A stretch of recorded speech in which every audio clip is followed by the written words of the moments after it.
वहाँ घर के दूसरी ओर घर की बेटी हैंडपंप पर बर्तन मार के ताऊ की बेटी जानवी की हल्दी थी। एक तरफ जहाँ शादी के घर में हल्ला गुल्ला मच रहा। तीनों बहुओं का गृह प्रवेश करती है। चाची प्रणाम।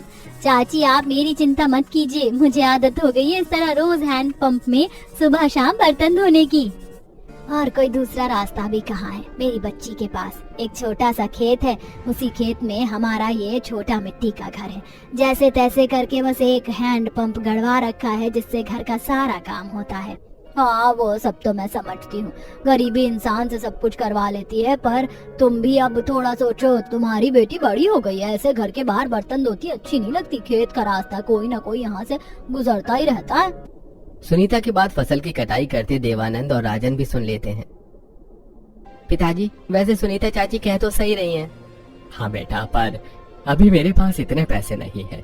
अभी तो जो भी पैसे जुड़ रहे हैं वो बस मुस्कान की शादी के लिए जुड़ रहे हैं। शादी के बाद ही मैं घर से जुड़े कोई काम कर सकता हूँ। दूसरी तरफ सुनीता कुसुम को समझाकर वहाँ से चली जाती है। धीरे धीरे शाम हो जाती है। मुस्कान अब अपने मिट्टी के घर में एक कोने में सभी परिवार के लिए चूल्हे पर खाना बना रही होती है। बेटी खाना बन गया है, तेरे भाई और पिताजी खाने के इंतजार में हैं। हाँ माँ बन गया है, मैं बस अभी लगा देती हूँ। अब मुस्कान घर में पतली सी चटाई बिछाती है और अपने भाई पिता और माँ को खाना परोसती है। उन्हीं के साथ वो खुद भी बैठकर खाना खाती है। खाना खाने के बाद मुस्कान रात में सारे झूठे बर्तनों को लाकर हैंडपंप में धोने लगती है। रात के पहर अब ठंडी ठंडी हवा मुस्कान के कान से आर पार हो रही होती है। मुस्कान बर्तन मांजती हुई, हे भगवान बाहर का मौसम कितना ठंडा हो रहा है। अच्छा होता कि मेरा भी घर पक्के ईंटों का होता, जहाँ बर्तन धोने की व्यवस्था भी घर के अंदर ही होती। मेरे इस खेत में बने छोटे से घर में तो बर्तन धोने की कोई सुविधा ही नहीं है। अब बर्तन धोकर मुस्कान अपने छोटे से कमरे में आराम करने चली जाती है। वहीं घर के बाकी सदस्य चूल्हे के दूसरी साइड जमीन पर बिस्तर बिछाकर सो रहे होते हैं। इसी तरह एक दिन मुस्कान का सारा परिवार रात में आराम कर रहा होता है कि तभी खेत में कुछ जंगली जानवर आ जाते हैं और वो जानवर उस गरीब परिवार के छोटे से खेत को तहस नहस करने लगते हैं। वहीं अपने छोटे से कमरे में बने छोटी सी खिड़की से मुस्कान ये सारी चीज देख लेती है और आकर अपने परिवार वालों को बताती है। अरे बाप रे, हमें उन जानवर को भगाना होगा, नहीं तो सारी फसल खराब हो जाएगी। अब राजन अपने पिता के साथ एक लकड़ी में कपड़ा बांधकर उसमें आग लगाकर अपने घर से बाहर आते हैं और खेत के बीचों बीच उस लकड़ी में लगी आग को जानवरों की तरफ दिखाने लगते हैं, जिसे देखकर वो जंगली जानवर वहां से भाग जाते हैं। अभी तो इस खेत में रहना हम गरीब परिवार के लिए किसी संघर्ष से कम नहीं है। हर दिन एक नए संघर्ष का सामना करना पड़ता है। बताओ अगर ये जानवर घर के अंदर आ जाते तब हम क्या करते। माँ आप चिंता मत कीजिए, वो जंगली जानवर यहाँ से चले गए हैं। चलिए अब हम लोग आराम कर लेते हैं। इसी तरह कुछ हफ्ते गुजरते हैं और एक दिन मुस्कान अपने छोटे से घर के बाहर पतले पतले चादर से घिरे हुए बाथरूम में नहा रही होती है और ये देखकर पड़ोस की सुनीता एक बार फिर कुसुम से कहती है, कुसुम तुम्हारी बेटी वो अब जवान हो चुकी है, ऐसे कपड़ों को घेर कर उसके अंदर तुम्हारी बेटी नहाएगी तो लोग क्या कहेंगे। कल से तुम अपनी बेटी को मेरे घर भेज दिया करना नहाने, मुझे कोई आपत्ति नहीं है। वहीं कपड़ों से घिरे बाथरूम में नहाती मुस्कान ये सब सुनकर, हे भगवान कहीं सुनीता चाची ने मुझे देख तो नहीं लिया नहाते हुए। काश मेरा खुद का बंद दरवाजे का एक सुंदर बाथरूम होता तो मुझे ऐसे खुलेआम खेत में बने छोटे से बाथरूम में नहाना नहीं पड़ता। दूसरी तरफ कुसुम, तुम कह तो सही रही हो सुनीता, मैं सब समझ रही हूँ। इसी तरह एक दिन मुस्कान अपने पिता और भाई को दोपहर का खाना देने के लिए खेत में आती है। मुस्कान का पिता गुमसुम अंदाज में दोपहर की रोटी खा रहा होता है। पिताजी क्या हुआ, आप किसी को याद कर रहे हैं क्या? आपका ध्यान खाने पर नहीं है, मैं देख रही हूँ। हाँ बेटी, आज मुझे अपने वर्षों पुराने दोस्त हरीश की याद आ रही है। कई साल पहले हम दोनों साथ ही जबलपुर गांव में रहा करते थे, लेकिन वो पढ़ लिख कर शहर चला गया और फिर एक दिन जबलपुर गांव में बाढ़ आ गई, जिसके बाद मुझे यहाँ इस छोटे से बंजर जमीन पर घर बनाकर और छोटी मोटी खेती करके अपनी जिंदगी बितानी पड़ रही है। वैसे सुनने में तो आया है कि हरीश ने पढ़ लिख कर एक बहुत आलीशान बंगला बना लिया है, जहाँ उसकी जिंदगी ऐशो आराम से गुजर रही है। बड़े मालिक आपकी कॉफी। वैसे मालिक आज आपको कौन सी कार में अपनी मीटिंग अटेंड करने के लिए जाना है, बता दीजिए, मैं उस कार की सर्विस करवा देता हूँ।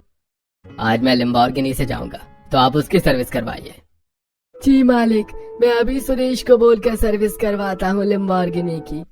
अब सामने से सुंदर डिजाइनर कपड़ों में घर की इकलौती बेटी दिशा वहाँ आती है। पापा जी ड्राइवर को बोलिए कि वो पहले मुझे कॉलेज छोड़ दे, मुझे लेट हो रहा है। तभी पीछे से दिशा की माँ हेमा, जिसने बहुत ही एक्सपेंसिव सुंदर सी साड़ी पहनी हुई होती है, उसके गले में डायमंड का हार होता है। ड्राइवर को रहने दो दिशा, चलो मैं तुम्हें तुम्हारे कॉलेज छोड़ देती हूँ क्योंकि मुझे आज शॉपिंग मॉल जाना है। अरे वो सब तो ठीक है, लेकिन ये दिवाकर और विक्रम कहाँ हैं? इन्हें मेरे साथ मीटिंग पर नहीं जाना है क्या? तभी पीछे से सूट बूट में घर के दोनों बेटे वहां पहुंचते हैं। पिताजी हम तैयार हैं, चलिए चलते हैं।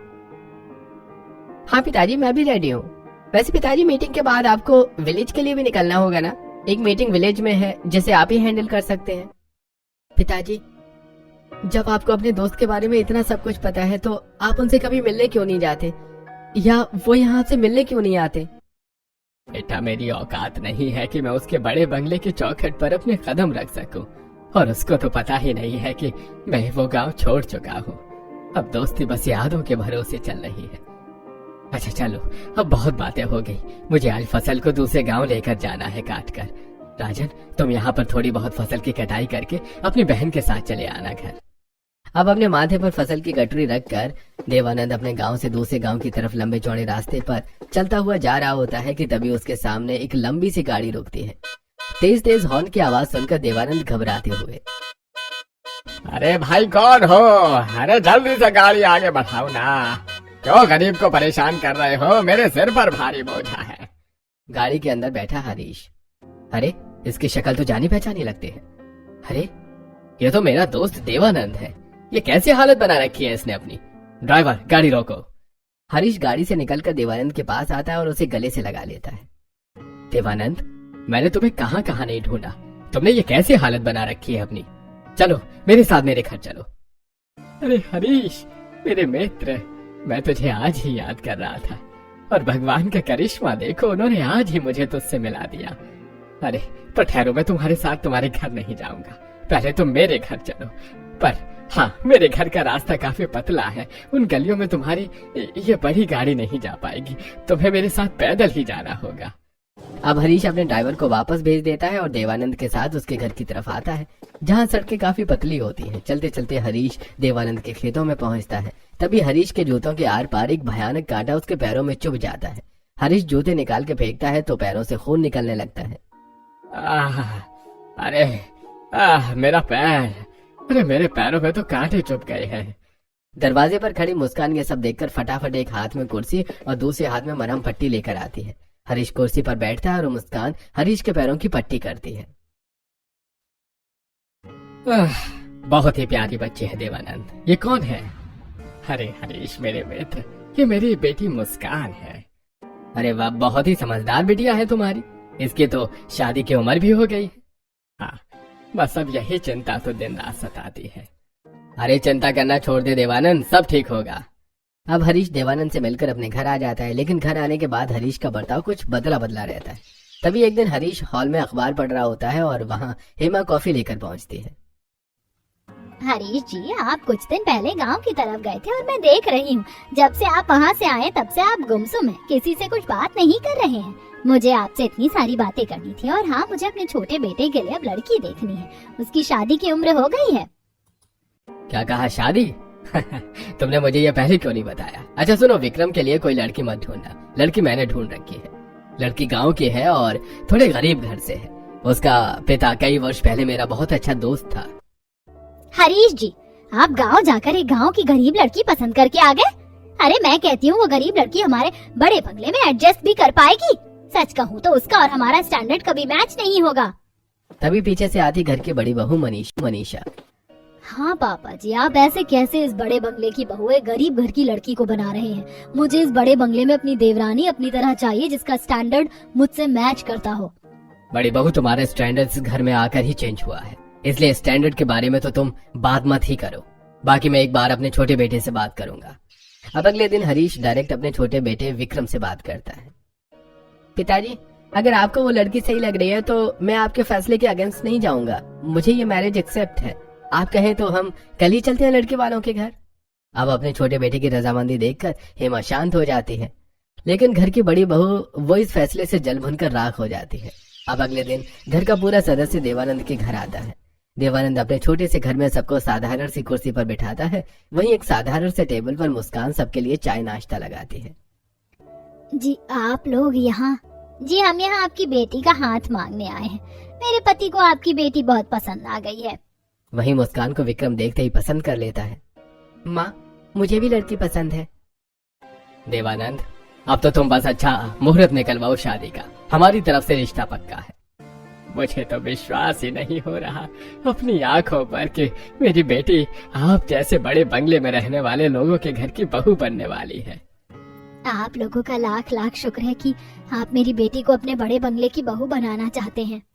अब लड़के वाले रिश्ता पक्का करके वहाँ से चले जाते हैं। तभी पड़ोस की सुनीता बबीता, अरे देवा कुसुम, तेरी बेटी तो बहुत भाग्यशाली है जो इतनी गरीब होने के बाद भी उस बड़े बंगले की बहू बनने जा रही है। मुझे तो बहुत खुशी है। भगवान तेरी बेटी की खुशियों में किसी की नजर ना लगने दे। बेचारी ने अपने 25 वर्ष में इस खेत के घर में संघर्ष के सिवा कुछ नहीं देखा है, पर अब बड़े बंगले में राज करेगी राज। तुम्हारे मुंह में घी शक्कर सुनीता, मेरी बेटी अपने बड़े बंगले के ससुराल में राज करे राज। अब कुछ ही दिनों में मुस्कान का घर फूल और लाइट से सजने लगता है और उसी छोटे से घर में मुस्कान की हल्दी मेहंदी की रस्म होती है। दूसरी तरफ बड़े बंगले में विक्रम की भी हल्दी की रस्म होती है और फिर से 2 से 3 दिन बाद विक्रम का पूरा परिवार डिजाइनर कपड़ों में बैंड बाजा बारात लेकर मुस्कान के घर आते हैं, जहाँ खेतों के बीच में बने घर के बगल में एक छोटा सा मंडप बना हुआ होता है। विक्रम और मुस्कान को एक साथ मंडप में बिठाया जाता है और फिर पूरी विधि विधान के साथ शादी संपन्न होती है। उसके बाद मुस्कान अपने घर से विदा होकर अपने बड़े बंगले के ससुराल में आ जाती है। मुस्कान अपने पति की बाहों को थामकर फूलों के रास्तों से बड़े बंगले के चौखट तक आती है। सभी लोग मुस्कान के ऊपर पैसों का न्यौछावर करते हैं। उसके बाद हेमा आरती के थाल से अपने बेटे बहू की आरती उतारती है। बहू, इस कलश को गिराकर अपने बड़े बंगले के ससुराल में गृह प्रवेश करो। मुस्कान बड़ी ही खूबसूरती से अपने दाएं पैर से कलश गिराती है और कुमकुम की थाल में पैर रखकर बड़े बंगले के अंदर आती है। हाय राम, इतना बड़ा बंगला! ये बंगला तो बहुत बड़ा है। माँ जी, यहाँ अपने कमरे तक जाने के लिए तो 1 आधा घंटा तो लग ही जाता होगा। हाँ भाभी, लग तो जाता है अगर पैदल जाए तो, पर चिंता मत करो भाभी, लिफ्ट है, वो आपको 2 मिनट में आपके कमरे में पहुँचा देगी। लिफ्ट? ये लिफ्ट क्या है? लगता है देवरानी जी गरीबी के साथ साथ आप गंवार भी हैं, आपको लिफ्ट नहीं पता। मुस्कान अपनी जेठानी के कड़वे बोल सुनकर मायूसी से अपने नजरें नीचे कर लेती है। बड़ी बहू, ये कोई तरीका है बात करने का अपनी देवरानी से? छोटी बहू, अभी तुम अपने पति के साथ जाओ अपने कमरे में। मुस्कान अपने पति का हाथ पकड़े लिफ्ट से अपने कमरे में आती है। कमरे के पास आकर मुस्कान कमरे के दरवाजे को खोलने की कोशिश करती है, लेकिन दरवाजा नहीं खुलता। विक्रम जी, ये दरवाजा खुल नहीं रहा है। हो, आई एम रियली सॉरी मुस्कान, मैंने तुम्हें बताया नहीं कि इस दरवाजे पर पैटर्न लॉक लगा हुआ है। अब विक्रम दरवाजे पर बने छोटे से स्क्रीन पर पैटर्न डालता है, जिससे दरवाजा खुल जाता है और दोनों कमरे के अंदर आते हैं। विक्रम जी, आपका कमरा बहुत अच्छा है और काफी बड़ा है। ये गद्दा भी काफी मुलायम लगता है। अपने यहाँ तो मैं छोटे से पलंग पर गुदड़ी डालकर सोती थी। अरे कोई बात नहीं, पर अब ये सब कुछ तुम्हारा है। अगले दिन सुबह मुस्कान हाथों में साड़ी लेकर बाथरूम में नहाने जाती है। बाथरूम काफी आलीशान होता है। वहीं दीवारों पर कुछ बटन बने हुए होते हैं जो गलती से मुस्कान से दब जाते हैं और सायरन की आवाज सुनकर नौकरानियां बाथरूम के पास आती हैं और दरवाजा खटखटाती हैं। मुस्कान घबराकर बाथसूट से बाहर आती है। छोटी मालकिन बोलिए, हम आपकी क्या मदद करें? जी छोटी मालकिन बोलिए, आपको हैंड वॉश करवाना है या बॉडी क्लीनअप? मुझे समझ नहीं आ रहा आप क्या कह रही हो। तभी विक्रम बेड से उठकर वहां आता है। मुस्कान, ये तुम्हारी मदद करने आई है। मेड, एक काम करो, तुम हेड मसाज वगैरह दो इन्हें। अब बाथरूम में एक नौकरानी मुस्कान को हेड मसाज और हेड वॉश कराती है। दूसरी पैरों और हाथों का क्लीन अप करती है। बाप रे, मेरे बड़े बंगले के ससुराल में सब ऐसे नहाते हैं। मैं तो अपने घर में छोटी सी जगह में कपड़ों के घिरे बाथरूम में नहाती थी। अब मुस्कान नहा धोकर रसोई में आती है, जहाँ रसोई भी काफी लग्जरी होती है और कुछ शेफ वहाँ खाना बना रहे होते हैं। उनके हाथों में रिमोट होता है जिससे वो कैबिनेट्स को ओपन कर रहे होते हैं। बाप रे, ये रसोई की अलमारी रिमोट से खुलती है। जी छोटे मालकिन, पर आप यहाँ क्यों आई हैं? हमें बोलिए, आपको क्या खाना है? नहीं, आज मैं बनाऊंगी और आप सभी लोग खाइएगा। बस मुझे आप लोगों की थोड़ी थोड़ी मदद चाहिए होगी, क्योंकि मैंने सिर्फ मिट्टी का चूल्हा इस्तेमाल किया है। अब शेफ की मदद से मुस्कान पहली रसोई का खाना बनाती है, जहाँ कुछ बर्तन गंदे हो जाते हैं। अरे बर्तन तो बहुत ज्यादा गंदे हो रहे हैं, इन्हें कहाँ धोना है? कोई सिंक नहीं दिख रहा, इन्हें घर के बाहर धोना है क्या? तभी वहाँ आती मनीषा हेमा। अरे देवरानी जी, आप यहाँ लगता है नौकरों की मदद कर रही हो। वैसे आपकी पर्सनालिटी है भी नौकरानियों जैसी। बड़ी बहू चुप करो तुम। छोटी बहू तुम रसोई में क्या कर रही हो? शेफ हैं तो। माँ जी वो मैं आप सबको अपने हाथों से कुछ बनाकर खिलाना चाहती थी। चलो ठीक है बहू, बना लो। अब हेमा के जाने के बाद शेफ उन सभी गंदे बर्तनों को डिश वॉशर में धोता है। ये सब देखकर भी मुस्कान हैरान रह जाती है। अब कुछ देर बाद मुस्कान खाना बनाकर सबको खिलाती है। सभी लोग खाना खाकर मुस्कान की बहुत तारीफ करते हैं। अरे खाना तो बहुत अच्छा बना है। शुक्रिया जेठ जी। शुक्रिया नहीं, तुमने पहली बार खाना बनाया है तो कुछ तो देना बनता है। विक्रम अपने हाथ में रखा लाखों का आईफोन मुस्कान के हाथ में देता है। वहीं हेमा अपने हाथों के सोने के कंगन देती है। लो बहू, ये कंगन बड़ी बहू ने तो ये सब किया नहीं था, तुमने किया है तो नेक भी रखो। अरे वाह, भाभी को तो बहुत सारे गिफ्ट मिले। ये गंवार इसके लायक भी है जो इसे ये सब मिल रहा है। अब सबको खाना खिलाने के बाद मुस्कान अपने बड़े बंगले में घूमने लगती है, जहाँ चारों तरफ आलीशान तस्वीर, गुलदस्ते, फिश एक्वेरियम जैसी चीजें रखी हुई होती हैं। घर में घूमने के बाद मुस्कान घर के बाहर आती है, जहाँ बहुत बड़ा स्विमिंग पूल होता है। अरे बाप रे, मेरे बड़े बंगले के ससुराल में इतना बड़ा आलीशान स्विमिंग पूल भी है। ऐसा स्विमिंग पूल तो मैंने बस पिक्चरों में देखा था। अब स्विमिंग पूल में थोड़ा समय बिताने के बाद मुस्कान गार्डन एरिया में आती है, जहाँ रंग बिरंगे फूल, फव्वारा लगे होते हैं, पक्षियाँ चहचहा रहे होते हैं। गार्डन कितना सुंदर है। अच्छी खासी जगह भी है गार्डन में। क्यों ना मैं यहाँ पर थोड़ी बहुत खेती करूँ सब्जियों की। अब बिना किसी देरी के मुस्कान गार्डन में रखे हुए लोहे की खुरपी से गार्डन की मिट्टियों को कुरेदने लगती है, जिससे उसके कपड़े और हाथ गंदे हो जाते हैं। ये सब देखकर घर के नौकर, अरे छोटी मालकिन, ये सब आप क्या कर रही हैं? कुछ नहीं, कुछ हरी सब्जियाँ उगाने के लिए गार्डन की मिट्टियों को कुरेद रही हूँ। अरे नहीं नहीं, ये सब आपको करने की जरूरत नहीं है छोटी मालकिन। तीनों बहुओं का गृह प्रवेश करती है। तब रूपा को छींक आ जाती है। अच्छी! अरे अरे बहू, ये तूने क्या कर दिया? घर में प्रवेश से पहले ही तूने छींक दिया। तुझे पता है ना, ऐसे छींक आना अपशकुन होता है। ओ माँ जी, मुझे नहीं पता था कि आप इन सब बातों में विश्वास रखती हैं। मैं ये सब नहीं मानती। अरे जेठानी जी, माँ जी बिल्कुल ठीक कह रही है। ऐसे अचानक छींक लेने पर अपशकुन हो जाता है। But I think it's all over in your mind. तुम तो गरीब परिवार से हो ना, तुम्हें तो इंग्लिश भी समझ नहीं आती होगी। भूलो मत, ठंड का मौसम शुरू हो गया है और बाहर तेज हवा चल रही थी। हो सकता है इसलिए छींक आ गई हो रूपा को। You are right Anjali. अरे तुम तीनों बहू पहले पानी पियो, फिर गृह प्रवेश करो। अब शगुन नहीं होगा। तीनों बहू पानी पीकर घर में प्रवेश करती हैं। इतने में बाहर ठंडी हवा शुरू हो जाती है। अरे वाह, इतनी ठंड में तो मेरे पकोड़े खाने का मन कर रहा है माँ जी। मैं आपके लिए भी पकोड़े बना दूं? मेरी रसोई कहाँ है, बता दीजिए मुझे। पहली रसोई और पकोड़े? अरे हाँ, शीला ने कहा था कि उसने भी अपनी बहू की परीक्षा ली थी। क्यों ना मैं भी अपनी तीनों बहुओं की परीक्षा यूं ही ले लूं, ये सही रहेगा। हाँ हाँ ठीक है, लेकिन मैं चाहती हूँ कि तुम तीनों अलग अलग खाना बनाओ, ताकि मुझे पता चल सके कि तुम तीनों बहुओं में से कौन सबसे अच्छा खाना बनाती है। अब तुम तीनों सोच लो कि कौन रसोई में खाना बनाएगा। माँ जी, मैं बनाऊंगी इस रसोई में खाना, बड़ी बहू जो हूँ मैं। और तुम दोनों? माँ जी, मैं छत पर रसोई बना दूंगी। ठंड होगी लेकिन उसका जुगाड़ है मेरे पास, मैं छोटा सा टेंट लगा दूंगी। और पायल बहू तुम?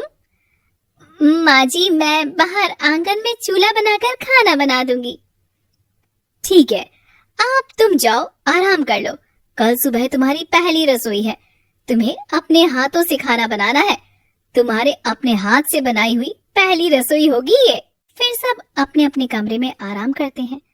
अगली सुबह पायल आंगन को अच्छे से धोकर अपने लिए मिट्टी का चूल्हा बना देती है।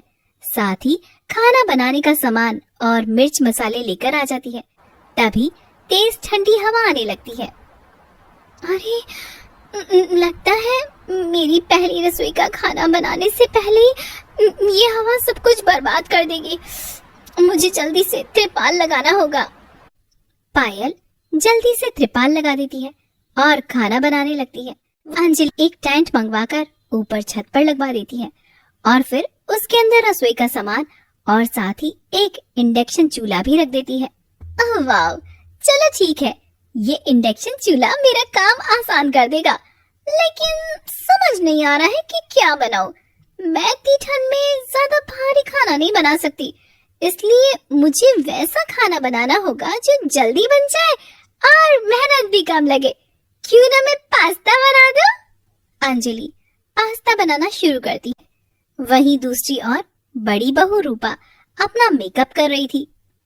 मैं यहाँ मेकअप कर रही हूँ और वो दोनों बेचारी अपनी अपनी रसोई जमाने में व्यस्त है। अच्छा हुआ मैंने पहले ही अपनी पसंद से रसोई मांग ली, मुझे अब खाना बनाने के लिए चलना चाहिए। रूपा रसोई में आ जाती है। अब मैं क्या बनाऊं? चलो पकोड़े बना देती हूँ और इम्प्रेशन जमाने के लिए साथ में ब्रेड रोल भी बना देती हूँ। माँ जी खुश हो जाएंगी। रूपा पकोड़े और ब्रेड रोल बनाने की तैयारी करती है। कुछ ही देर में ठंड में तेज हवा चलने लगती है, जिससे अंजलि को तो कोई फर्क नहीं पड़ता, लेकिन पायल की पकोड़े बनाने वाली कढ़ाई में धूल के कारण कुछ कण आ जाते हैं। हे भगवान, मुझे इसी बात का डर था, लेकिन कोई नहीं, अब मैं जल्दी से गरम गरम पकोड़े और गुड़ की चाय बना देती हूँ, सबको बहुत पसंद आएगा। कुछ ही देर में तीनों बहुएं अपनी अपनी रसोई का खाना बनाकर डाइनिंग टेबल पर पेश करती हैं, जिसे खाकर घर वाले बहुत खुश होते हैं। वाह भाई वाह, मजा आ गया। पायल, तुम्हारी चाय बाकी भाभियों से बहुत अच्छी है और तुमने तो पालक, प्याज और पनीर के अलग अलग तरह के पकौड़े भी बना दिए। वाह, आज तो मजा आ गया। मुझे भी अच्छा लगा, लेकिन अंजलि बहू, तुम पास्ता और अच्छा बना सकती थी, मुझे पसंद नहीं आया। शुक्रिया जी, वो मैंने चाय गुड़ और इलायची की बनाई है। क्या है ना, ऐसे ठंड के मौसम में ये बहुत अच्छी लगती है। बहू किशोर सही कह रहा है, तुम्हारे हाथ के पकोड़े अच्छे हैं, लेकिन रूपा बहू, तुम्हारे ये ब्रेड रोल और पकोड़े कुछ खास नहीं बने हैं। मुझे तुम तीनों बहुओं का खाना बहुत अच्छा लगा, लेकिन परिणाम तो बाद में आएगा। तुम अपनी अपनी कोशिश जारी रखो। माँ जी, आप चिंता मत कीजिए, मैं बाजार जाकर सामान ले आऊंगी और आपको बहुत अच्छा अच्छा खाना बनाकर खिलाऊंगी। हाँ माँ जी, मैं भी अच्छा अच्छा खाना खिलाऊंगी आपको। कुछ ही देर में तीनों बहुएं सास ससुर को खुश करने के लिए बाजार से ताजा ताजा सब्जी लेकर आती हैं। वो दोपहर का खाना बनाने लग जाती हैं। तभी तेज हवा के कारण पायल का सारा सामान बिखर जाता है।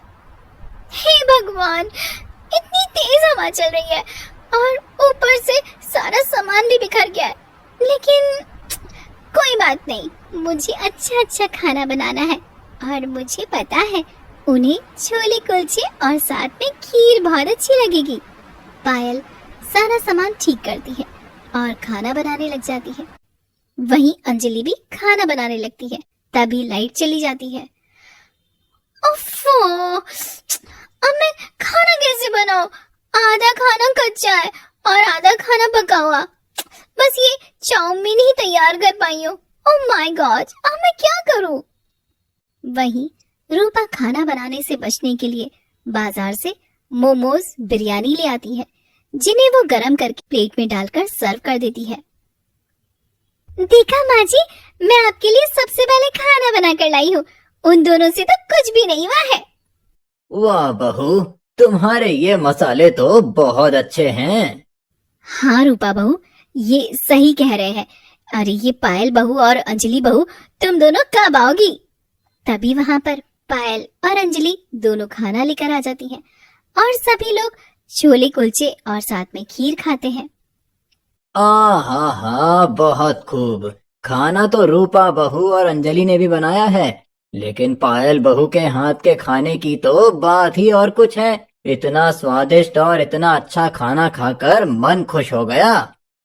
अंजलि, तुम्हें नहीं लगता कि ये चूल्हे वाली बहुत ज्यादा ही उछल रही है? यही तो मैं भी देख रही हूँ, लेकिन कल हम ये नहीं होने देंगे। हम इसका खाना ही खराब कर देंगे।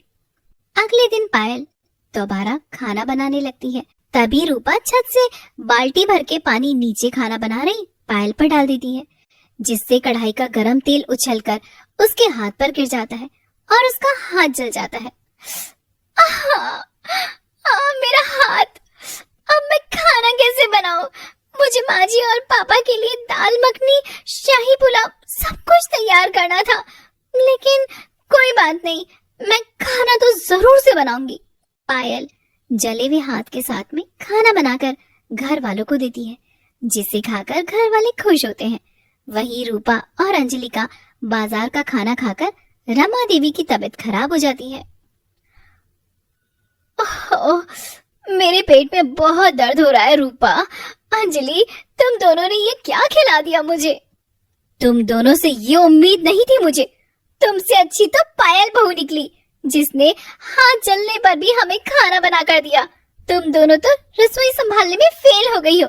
पायल बहू, आज से तुम ही मेरी सबसे अच्छी बहू हो। माँ जी, हमें माफ कर दीजिए, आगे से ऐसी गलती नहीं होगी माँ जी। हाँ माँ जी, हमें माफ कर दीजिए। रमा देवी उन दोनों को माफ कर देती है और वे सभी खुशी खुशी साथ में रहने लगते हैं। चल हो रही है अपनी बहू सलोनी बहू। कैसी हालचाल माँ जी? आपकी तबीयत तो ठीक है ना माँ जी? कहीं इस वजह से हो रहा हो? नहीं बहू, वजह तो मेरी वो दोनों नई मॉडर्न बहुएं हैं जो कि शहर से आ रही हैं। मैंने उन्हें बिल्कुल देखा नहीं ना, पसंद किया, बस अपने दोनों बेटों ने फैसला सुना दिया और अब वो शहर से शादी करके आ रहे हैं। बस मैं तो यही चाहती हूँ कि वो दोनों भी तुम दोनों जैसी हों और तुम चारों घुल मिलकर इस घर में रहो। अरे माँ जी, ऐसा ही होगा, आप निश्चिंत रहिए। हम दोनों इतने प्यार से बात करेंगे कि वो हमारे रंग में ढल जाएंगे। और वैसे भी अब गाँव में उन्हें शहर जैसा माहौल तो मिलेगा नहीं ना, तो कुछ नहीं करेंगी। हाँ माँ जी, दीदी ने बिल्कुल ठीक कहा। कुछ देर में दोनों बेटे नई मॉडर्न बहू को घर में ले आते हैं। सरला उन चारों का बहुत अच्छे से स्वागत करती है। बहू, इस कलश को गिराकर अंदर आ जाओ। Okay fine. दोनों बहू कलश में इतनी जोर से पैर मारती कि कलश उड़ता हुआ दोनों सरला के सिर पर गिरता है और वह गिर पड़ती है। अरे राम, मर गई। ये कैसी बहू है? इन दोनों को ये भी नहीं पता कि इसमें आराम से पैर मारते हैं। ऐसे कर रही जैसे कि फुटबॉल खेलने आई हो। हमें तो लगा ऐसे ही करना है, इसलिए हम दोनों ने ऐसा किया। सॉरी माँ, ये लोग शहर से हैं, इन्होंने कभी शादी और रीति रिवाज नहीं देखी। मॉडर्न है ना, इसलिए पता नहीं था, पर आगे से आप बता देना। हाँ हाँ, अब तो बताना ही पड़ेगा, वरना ना जाने ये क्या क्या कर देंगी। माँ जी, आप ठीक तो है ना? मैं ठीक हूँ बहू, इनका सामान रखवा दे। दोनों जेठानी उनका उनके कमरे में सामान रखती हैं। अच्छा श्रुति बहू, मेघा बहू, कल जल्दी से उठ जाना। वो क्या है ना, कल तुम दोनों की पहली रसोई है, तो भगवान की पूजा करके भोग भी रखना है। व्हाट? ये क्या होता है भोग? भोग और हम जल्दी क्यों उठे? रॉकी, मैंने तुम्हें कहा था ना, मुझे जल्दी उठने की आदत नहीं है। मैं ससुराल में ये सब काम नहीं करूंगी। अब देखो क्या हो रहा है। हाँ मैं जानता हूँ, लेकिन रीति रिवाज थोड़े दिन कर लेना, उसके बाद आराम से अपने तरीके से रहना। What? No way। और हमें खाना बनाना भी नहीं आता। तुम्हें पता नहीं है क्या, हम मॉडर्न हैं। हम शहर में भी खाना नहीं बनाते थे। एक तो तुम वैसे ही गांव वाली जगह में लेकर आए हो। और क्या, और इन दोनों ने कैसी पुराने जमाने की साड़ी पहनी है। यो, मैं तो ऐसे बिल्कुल नहीं रह सकती। ऊपर से मुझे गर्मी चिपचिपी सी लग रही है। अरे बहू, बरसात का टाइम है ना, तो नमी ऐसे ही रहती है हवा में। 1-2 दिन की बात है, ध्यान से उठ जाना। जाओ अभी आराम करो। फिर सब अपने अपने कमरे में आराम करने चले जाते हैं। अगले दिन दोनों बेशर्म देवरानी आराम से सोई हुई थी, लेकिन फिर दोनों जेठानी उन्हें बुलाने जाती हैं। अरे श्रुति, उठ जाओ, माँ जी तुम्हारा इंतजार कर रही हैं। तैयार होकर नीचे आ जाओ। अरे आ रही हैं, जस्ट वेट एंड वॉच। दोनों बेशर्म देवरानी शॉर्ट ड्रेस निकर पहन सास के सामने आ जाती हैं। ये देखकर सास अपनी आंखें बंद कर लेती है। शिवा शिवा शिवा शिवा, तुम दोनों ने इतने छोटे कपड़े क्यों पहने? तुम्हें शर्म नहीं आ रही? मेरे सामने ऐसे आ गई। भला हमें शर्म क्यों आएगी? हमने कपड़े ही तो पहने हैं, कौन सा बिना कपड़े के आए हैं? हे भगवान, ये तुम दोनों इतने छोटे कपड़े क्यों पहन के आई हो? तुम्हारी टांगे दिख रही हैं, पेट दिख रहा है, साड़ी क्यों नहीं पहनी? आप लोग भी तो हमें जल्दी बुला रहे थे, तो हम यही कपड़े पहन कर आ गए। और वैसे भी इतनी गर्मी में साड़ी कौन पहनेगा? अरे ये साड़ी भी तो तभी पहनेंगे जो पहननी आती होगी हमें, लेकिन हमें पहननी भी नहीं आती है और हम इसमें ही रहना चाहते हैं। अगर आप फोर्स करोगे तो हम इस घर से चले जाएंगे। भाड़ में जाओ, पहन लो ऐसे कपड़े। मुझे टॉर्चर करने के लिए लगता है ऐसी बहुएं मिलनी थी। ऐसी बेशरम बहू को। अरे अपनी दोनों जेठानियों को देखो, कितनी सर्वगुण संपन्न संस्कारों से भरी पूरी हैं, कितने अच्छे से साड़ी पहनती है। और तुम्हें तो क्या अब उनकी आरती उतारे, इतने अच्छे से साड़ी पहनती हैं तो। आपको तो शरीफ संस्कारी बहू मिल गई है ना। अब हम दो मॉडर्न बहू से काम चला लो। और हाँ, हम दोनों खाना नहीं बनाने वाले। चल मेघा। दोनों अपने कमरे में चली जाती हैं। उन्हें वहां भी अच्छा नहीं लगता, फिर छत पर चली जाती हैं जहाँ ठंडी मौसम का दोनों मजा लेती हैं। वाह श्रुति, यहाँ हम दोनों को अच्छा लग रहा है। यहाँ कितनी अच्छी हवा चल रही है ना। वरना इस गांव में तो मेरा 1% मन नहीं लग रहा। हाँ यार, तूने बिल्कुल ठीक बोला। लगता है बारिश आने वाली है। और हम दोनों को बारिश से कितना गंदा फील होता है ना, चिपचिपा सा। हाँ, बारिश आए इससे पहले हम अपने वापस कमरे में चलते हैं। दोनों कमरे में जा रही होती हैं, इतने में झमाझम तेज बारिश होने लगती है और ठंडी हवा के साथ उन्हें बारिश में मजा आने लगता है और वो नहाने लगती हैं। अरे यार, यहाँ की हवा, क्या यहीं की तो बारिश पसंद आ रही है। सुबह उनके बाथरूम में नहाकर बिल्कुल अच्छा नहीं लग रहा था, लेकिन छत पर बारिश में नहाना, क्या ही बोलूं मैं।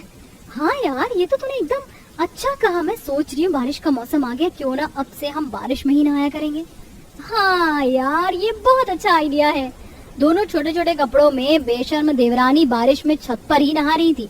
पड़ोस के लड़के उन्हें देखकर सीटी मार रहे थे और ये होता हुआ देख दूसरी पड़ोसन सरला को चुगली कर देती है।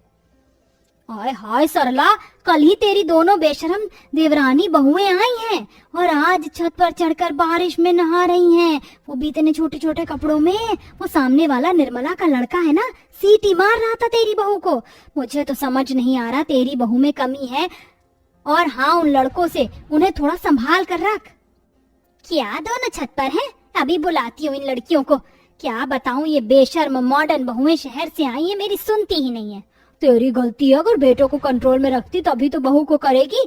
और यहाँ तो तेरे हाथ से चारों निकल गए हैं। ऐसा कहकर कामिनी वहां से चली जाती है और भी औरतों में सरला की बहू की चुगली कर देती है, जिससे आसपास के लोग बातें बनाने लगते हैं। उस वक्त तो सरला उन दोनों को सुना कर नीचे ले आती है, लेकिन जब भी बारिश आती तो दोनों बेशर्म देवरानियां छत पर बारिश में नहाने लगती हैं। हाँ, ये ठंडी ठंडी बूंदें, ये सनसनी सी हवा बदन को छूते ही पागल कर देती है। हाँ श्रुति, बारिश में नहाने में ऐसा लग रहा है जैसे हम किसी लग्जरी शार के अंदर नहा रहे हैं। चलना रील बनाते हैं बारिश वाली। बादल बरसा बिजली, सावन को पानी, चीसो मौसम छतात जवानी। वो दोनों अपनी अदाएं दिखाकर नाच रही थी। इतने में सास और दोनों जेठानी आ जाती है और उनका फोन बंद कर देती है। क्या हो रहा है ये सब? तुम लोगों को बिल्कुल भी शर्म नहीं आती है क्या? पहले भी छत पर नहाकर हमारी थू करवा दी और आज भी इन छोटे छोटे कपड़ों में बारिश में ऐसे नहा रही हो। अरे नहाना है तो नीचे बाथरूम में नहा लो।